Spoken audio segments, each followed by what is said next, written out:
For me, writing is a simple thing, but it's not an easy thing. Stick with me today and I'll tell you how I write a novel without plotting.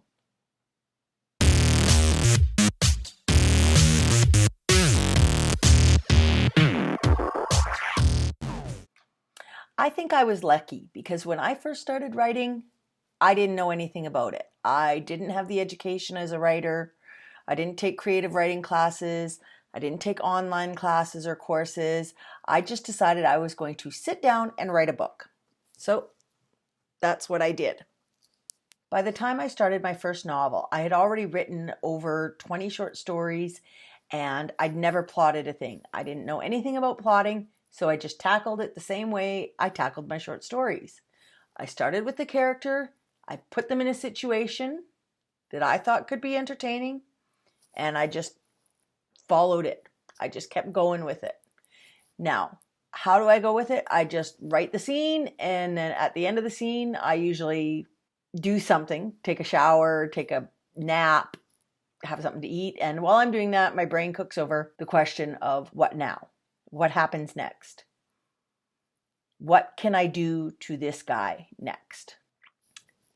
But I'm getting ahead of myself. Let's start with where you start. To me, there is two ways to start a story without plotting. Number one, start with a character and then put that character in a situation and start writing and see what happens. Or number two, start with a situation and figure out who is in that situation and what they would do to handle it.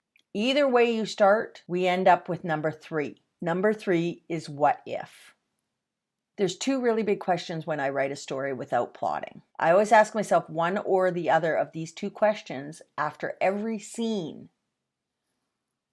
Either what if or what now? And that will lead me on to what the next scene is going to be. I think the best way to explain this is by doing it with you and showing you an example. I'm going to start with a character because that's my favorite way to start.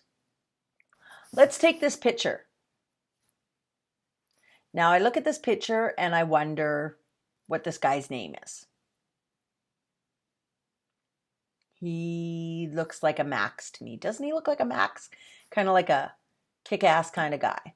Now, although in the picture that suit looks a lot better, but I'm looking at it and the first thing that pops into my mind is that this guy is an ex-con and he can't get a job as anything other than a cater waiter. He's a badass ex-con who can't find work. Now, what did he do to get himself put in jail? Why is he a con? Okay, maybe he's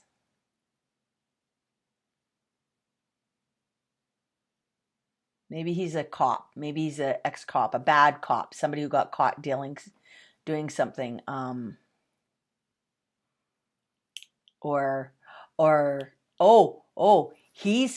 You know what? He's a cop. He's an ex-cop who killed a guy in front of witnesses.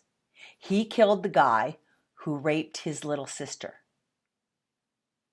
It was a serial rapist and the guy raped his little sister. His little sister was one of the victims and this guy killed him because rapists get away with it all the time, right? Unfortunately. So this guy did it. He doesn't feel bad for it. He ended up in jail. So Max is an ex-cop turned vigilante that ended up in jail for killing his sister's rapist. There, now I have my character. I'm going to put him in a situation. He's out of jail now and can't find work, doesn't know what to do. He gets a job as a cater waiter just to make some money.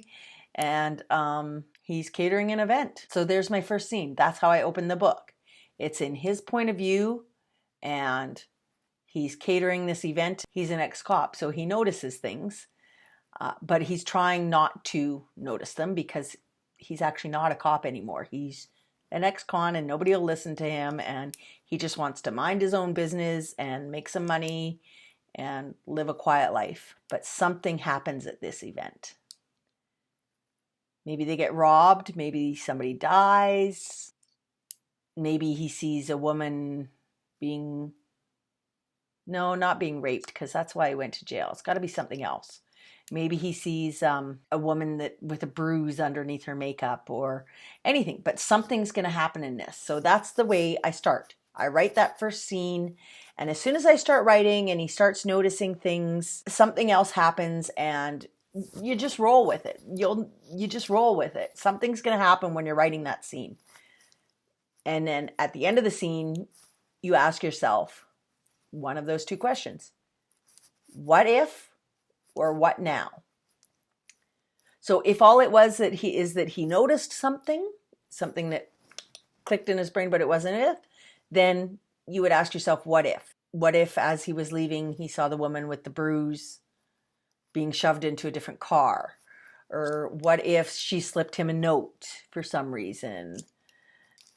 Or if something actually happens at the party and he steps in to do it, like to do something to stop it, and ends up hurting somebody, killing somebody, getting fired, getting arrested, whatever. The question is, what now? And then you just decide, okay, what now are we going to do to this guy? By this point, we all know we want this guy to have a happy ending somehow, whether it's, and that will depend on what genre you're writing. If it's a romance, of course you want him to have a happy ending in the romance department, and you want to make it as hard as possible to get there. If it's just a mystery, then maybe there was a murder and he ends up knowing the person who's a victim or the person who's getting accused of the crime or something. But whatever genre you're on, you're just gonna keep asking yourself those questions. What if and what now? And you just keep going with it. And you want to throw as many obstacles as you can into this character's path to get to that ending before you get to that ending. Because readers don't read stories to have a simple, boring path from start to finish.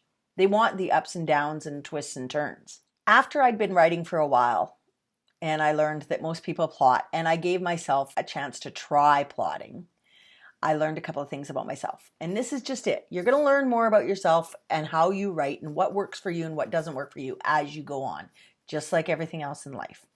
For me, I learned that when I do plot, when I write out a synopsis, asking myself these questions and throwing these obstacles into my path or into the character's path as I'm planning it, by the time I've planned that story and plotted it out, I have no interest in writing it. I'm not interested. One thing I did learn from plotting that I still do is when I'm creating my characters, I ask myself 3 questions, and I ask them as if I am the character. So number 1 is, who am I and what do I want? Number 2, why can't I have this? Why can't I have what I want? And number 3, I'm asking of myself as the author, what can I do to stop the character from getting what they want? That's why I'm saying throw as many obstacles as you want. That's the number 3 question. As a non-plotter, what if and what now? When I want to think ahead, that comes from those 3 questions. Who am I and what do I want? Why can't I have what I want? And as the author, what can I do to keep you from getting what you want? So, are you a plotter or a panster? Or a bit of both, maybe? If this made sense and you got something out of it, do me a favor and like the video. Thumbs up, okay? And don't forget to subscribe for more tips and tricks on writing from me.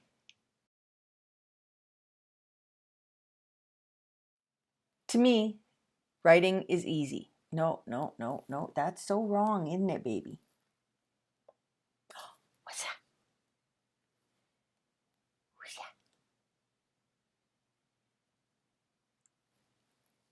When I first started writing, I wrote short stories. There's no need to plot a short story.